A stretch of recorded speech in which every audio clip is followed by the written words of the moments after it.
New York Dreams. As a boy, Joe Larrabee was famous in the town in Middle America where he lived because he could paint beautifully. At 20, he went to study in New York.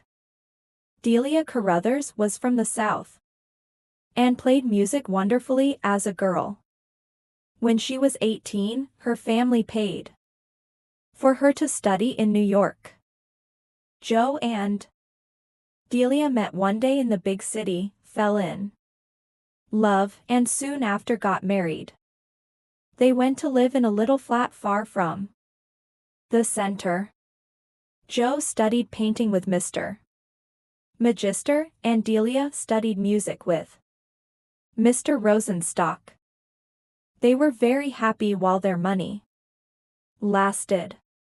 But soon they couldn't pay for more classes with Magister and Rosenstock, who were expensive. So Delia said she would give music lessons to get some money. After 2 days, she came home excitedly. "I've found a student," she said. "Her name's Clementina. She's General A.B. Pinckney's daughter. They live in a wonderful, big house on 71st Street. Clementina only 18, wears white, and is a lovely girl. I'm going to give her 3 lessons a week for $5 each. Just think. When I get more students, I can go back to Rosenstock." "I can't let you do all the work," said Joe. "I must get a job too, even if it's only selling newspapers in the street." "Oh, no, Joe," replied Delia, "you mustn't stop your classes with Magister." "All right," said Joe. "I really don't like you giving lessons. It isn't art.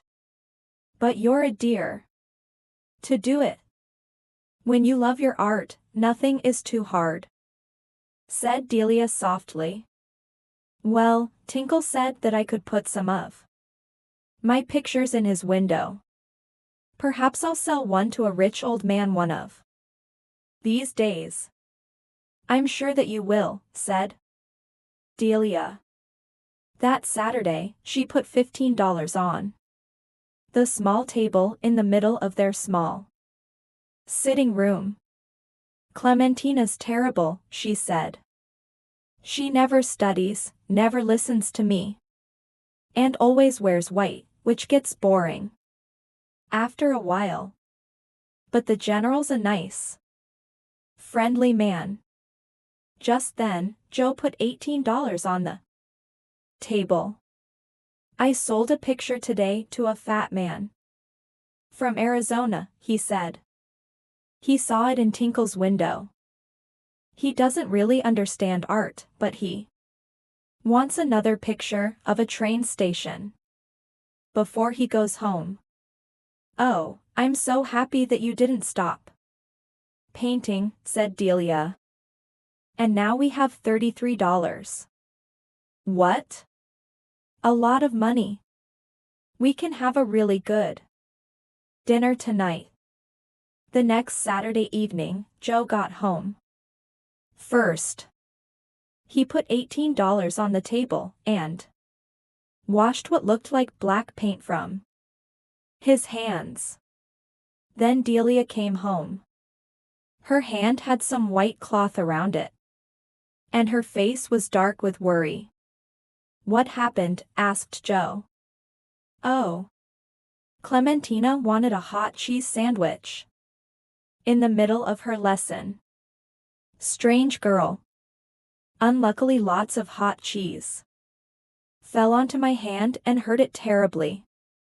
The General was very worried, and sent someone from downstairs to buy some things to put on it. But now it doesn't hurt so much." Then she saw Joe's money on the table. "Did you sell another picture?" "Yes, to the man from Adriana." "But what time did you Hurt your hand? It was 5 o'clock when the iron. I mean, when the cheese burnt me. Sit down, Delia, said Joe kindly, and tell me where your money really comes from. Delia began crying. I couldn't find any music students, she said. So I took a job in the big laundry on 24th Street. I told you stories about the General and Clementina to stop you feeling bad about my work. Then today, another girl at the laundry put a hot iron on my hand. And I thought of that hot cheese story on the way home. Please don't be angry. But how did you find out that my stories weren't true? Well, said Joe.